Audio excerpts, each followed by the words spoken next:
Welcome everyone, কেমন আছো বলো সবাই। আজকে নিয়ে এসেছি একটা কেক ডেকোরেশন রেসিপি।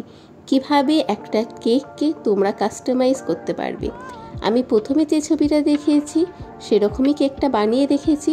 ভিডিওটা নিউ বিগিনারদের জন্য খুব হেল্পফুল হবে। তো পুরোটা শুরু করা যাক। সময় সবার কাছে সব রং থাকবে সেটা নয়, এবং তুমি যদি হোম মেকার হও তাহলে তোমাকে নানা রঙের কেক বানাতে হবে।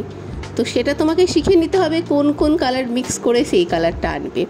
আজকের ওই ক্রিম কালারটা আনার জন্য আমি যেরকম প্রথমে অল্প লাল কালার দিয়েছি এবং তার সাথে হলুদ মিক্স করে দেখো একদম পারফেক্ট শেডটা নিয়ে চলে এসেছি। আমি এখানে প্যালেট নাইফের মাধ্যমেই এটাকে স্প্রেড করছি, কিন্তু তোমরা এটা পাইপিং ব্যাগ দিয়ে করবে, তাহলে সবার পক্ষে সুবিধা হবে। যারা নতুন নতুন বানাচ্ছ তাদের পক্ষে তো হবেই। আমি ওপরে প্রথমে ক্রিমটা দিয়ে প্যালেট নাইফের মাধ্যমে ওপরটা মোটামুটি সমান করে তারপর বাকি ক্রিমটাকে সাইডে লাগিয়ে নিচ্ছি। তোমরাও এভাবে লাগাতে পারো। তারপর এরকম একটা স্ক্র্যাপারের সাহায্যে সাইডটা হালকা করে ধরে প্লেটটাকে ঘোরালেই দেখবে একদম স্মুথ ফিনিশ চলে এসছে। তবে মনে রাখতে হবে স্ক্র্যাপারটাকে একদম হালকা করে ধরতে হবে, না হলে পুরো ক্রিমটাকেই উঠে চলে আসবে। তারপর প্যালেট নাইফের মাধ্যমে ওপরটাকেও সমান করে নিয়েছি। যেহেতু সাইডে ডেকোরেশন আছে তাই সাইডে আমি খুব একটা সমান করিনি, কারণ ডেকোরেশনই ওটা বন্ধ হয়ে যাবে। এরপর আমি এই নজলটা নিয়ে সাদা কালারের ক্রিম নিয়ে আবার টিপে টিপে এরকম ফোটার মতো করে দিচ্ছি। দেখে নাও, সামনে আমি ইমেজটা দিয়েছি কাস্টমার কেমন ক্রিম চেয়েছিল, কেমন কেক, তো সেই রকমই আমি বানিয়েছি। তারপর আবার যে কালারটা দিয়ে কেক করেছি সেটা দিয়ে আরও ফুলগুলো করে নিচ্ছি। পুরো প্রসেসটা আমি একটা নজলেই দেখিয়েছি যাতে সবার পক্ষে বুঝতে সুবিধা হয়।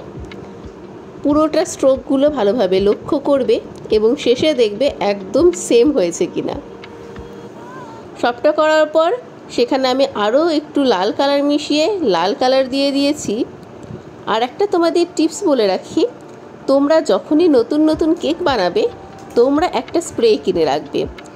যে কোনো স্প্রে যখন ওপর থেকে তোমরা দিয়ে দেবে তখন দেখবে যে কেকটা আলাদাই গ্লেজ চলে এসছে এবং দেখতে খুব সুন্দর লাগবে। আমি যে কোনো কেক বানানোর পর একটু সময় ওপরটা স্প্রে করে দিই, তাহলে কেকটা দেখতে খুব সুন্দর লাগে। কাস্টমারের যেরকম ছবিতে ছিল সেরকম গোল্ডেন বলও দিয়ে দিয়েছি ওপর থেকে, ছোট বড় সব সাইজের সবকটা। এবং মাঝখানে হ্যাপি বার্থডের বদলে আমাকে বলেছিল ফন্ডেন্টের ফুল করে সেখানে রিয়া লিখে দিতে।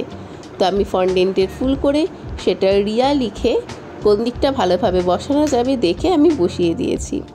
ব্যাস, আমার কেক কমপ্লিট। একটা ক্লোজ শটও দেখে নাও এবং আমাকে জানাবে কেমন হয়েছে, কতটা এক্সাক্ট বানাতে পেরেছি দেখে অবশ্যই জানাবে। যদি ভিডিওটা ভালো লাগে তাহলে একটা লাইক করে সাবস্ক্রাইব করে দেবে।